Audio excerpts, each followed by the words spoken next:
Hey everybody, Brandon Lee, and welcome back. Hey, we are talking about the 15 Invaluable Laws of Growth by John Maxwell, and today I'm talking about the law of consistency.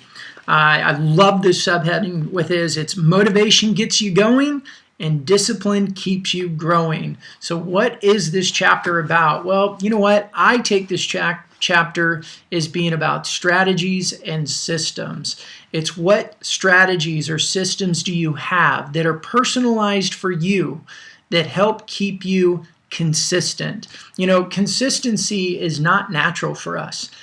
We get bored, we want to move on, we do different things, and some of us are better than others. But as you have probably experienced in your life, we can force ourselves to do things for a little bit.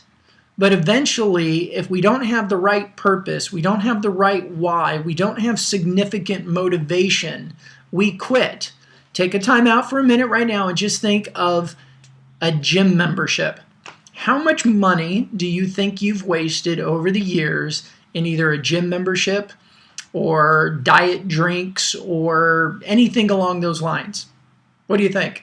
I've done it too, right? When we don't sufficiently have the right why and motivation, we can only force ourselves to do things for so long. So how do we become more consistent in our own personal growth so that we can advance our lives a little bit every day, and within a year, 2 years, 5 years, you look back and go, oh my gosh, look where I've come, or look where I've come from and how far I've gone in doing so. Hey, in this chapter, one of the most valuable pieces, I think, for all of us to take is the distinction between a goal consciousness and a growth consciousness.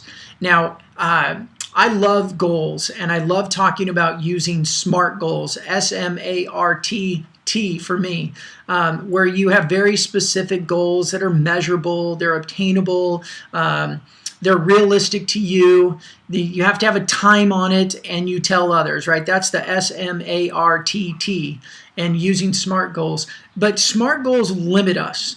They're very time specific. They're very short term. And what's hard about those is when you create a very specific and measurable goal, you either succeed or you fail. And as you know, failure is not a good motivator in our lives. So how do we develop more of a growth consciousness, or what I like to say is a growth orientation in all areas of our lives? What does that look like specifically for you?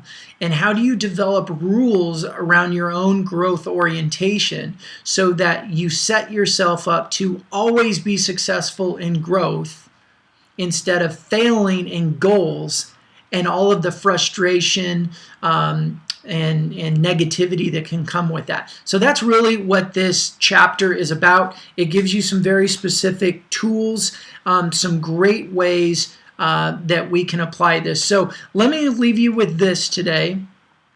When was the last time that you set goals? And what was that experience like for you? Was it positive? Was it negative? What were the good things that came out of it? What were the negative things about it? And since you may or may not have this book in front of you and looked into it, what does a lifelong growth orientation look like to you?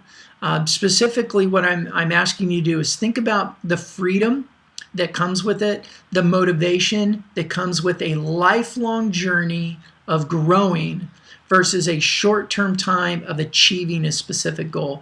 What would that look like for you, and what value would that add to your life in all areas of your life? What would that add to you? So again, I'm Brandon Lee. I appreciate you coming and seeing these videos and this blog.